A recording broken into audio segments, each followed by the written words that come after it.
네, 앞서 보신 대로 초광역화와 2차 공공기관 이전, 국가 균형 발전의 화두인데요. 전북대학교 정치외교학과 신기현 교수와 더 자세히 짚어보겠습니다. 화상으로 연결돼 있습니다. 네, 교수님 안녕하십니까? 안녕하십니까? 네, 우선 이 초광역협력 메가시티 구축이 균형 발전에 어떤 도움이 되는지 궁금한데요. 광역시 같은 이런 구심점이 없는 전북의 여건 좋지 않은 상황인데요. 예. 바로 이제 부산, 울산, 경남, 즉 동남권이라고 하는 지역에서 주로 그 지역의 경제 공동체를 강화해 가면서 수도권과 경쟁할 수 있는 바로 이제 광역자치단체의 초광역화를 해 보자라고 하는 것이 바로 이제 그쪽에서 나온 논리였습니다. 그렇기 때문에 주로 광역시를 가지고 있었던 지역, 부산, 울산은 경남을 연고로 하고 있지 않습니까? 그런가 하면 광주, 전남, 또 이제 충청권 같은 경우는 대전이나 세종시를 기반으로 해서 이렇게 초메가시티라고 하는 것을 구상하고 있습니다. 바로 수도권과의 경쟁과 함께 나름대로 경제 공동체를 강화해서 더 많은 정부로부터의 지원을 받겠다라고 하는 이런 어떤 논리가 들어있다고 볼 수 있겠죠. 다만 전라북도의 경우에는 광역시를 배출한 적이 없었고 또 다른 지역과 비교했을 때 그렇게 경제 공동체를 만들 수 있는 여건이 마련돼 있지 않아서 좀 녹록지 않은 상황이죠. 네, 이 때문에 이 전북의 경우 독자 권역화 전략을 마련하고 있는데 실익이 있을지 우려의 목소리가 적지 않습니다.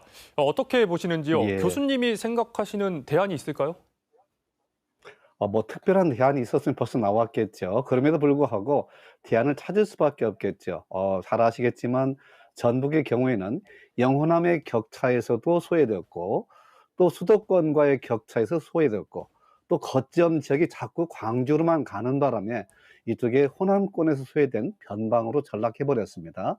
이런 측면 때문에 소위 말하면 이 광주 전남과 같이 가기도 어렵고 다른 충청권에도 끼기도 어려운 소위 말하는 끼인 도의 상태가 되어 있죠. 뭐 이런 측면에서 전라북도에서도 이에 대비하는 내부의 광역화 문제 등등을 고려하고 있는 걸 생각하고 있는데요.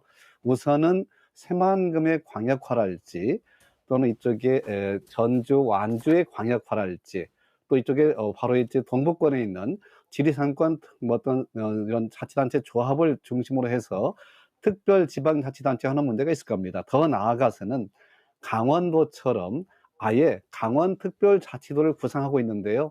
제주특별자치도처럼 전라북도의 경우에도 새만금을 포괄하는 바로 이런 전북특별자치도의 구상이라고 하는 것이 본격화되지 않겠나 이런 생각을 해봅니다.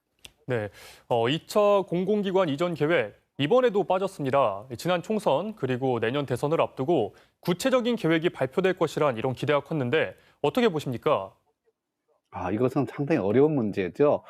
전라북도만 하더라도 과거에 LH공사가 이쪽에 왔다가 진주로 가지 않았습니까? 굉장히 자치단체 간의 경쟁이 컸었죠. 그런가 하면은 광역시를 배출한 지역에 더 많이 공공기관을 보냈던 과거의 사례가 있었습니다. 이런 문제 때문에 내년도에 지방선거, 대선을 앞두고 있는 정치권의 셈법으로는 쉽게 결정하기 힘든 측면이 있습니다. 이런 측면 때문에 어떤 정치적인 고려가 있는 한은 바로 진행되기 어려운 이런 한계가 있는 것이 아닌가 이런 생각을 해봅니다. 그럼에도 불구하고 전라북도로서는 이런 선거에 대비해서도 전라북도의 몫을 상당히 많이 차지할 수 있도록 더 많이 관심을 가지고 대비해야 되지 않나 이렇게 생각을 해봅니다.